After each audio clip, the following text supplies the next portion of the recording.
எங்கள் ஊர்லலாம் வெள்ளம் வந்து நான் பார்த்ததே இல்லை இது வரைக்கும் இத்தனை வருஷத்தில். ஆனால் இந்த இயர் வந்து பார்த்திங்கன்னா அந்த செங்கல் புயலால் விழுப்புரம் ஃபுல்லாகவே வந்து பார்த்திங்கன்னா தண்ணியில் மூழ்கிருச்சுன்னு கேள்விப்பட்டேன். இந்த இயர் நான் சென்னையில் இருக்கேன், ஃபேமிலி எல்லோரும் ஊரில் இருக்காங்க.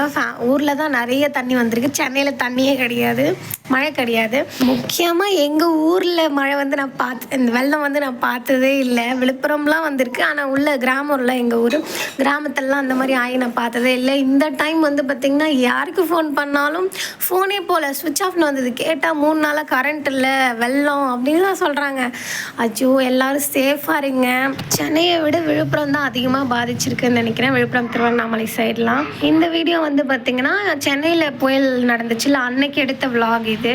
அப்புறம் அன்றைக்கி ஃபர்ஸ்ட் டைம் நான் வந்து பார்த்திங்கன்னா கோவக்காய் ஃப்ரைலாம் செஞ்சுருந்தேன். நான் வரைக்கும் செஞ்சதே இல்லை. ஸோ அந்த விலாக் அடுத்தடுத்து வரும். எல்லோரும் சேஃபாக இருங்க. Okay, love you all. Bye டே, டாடா.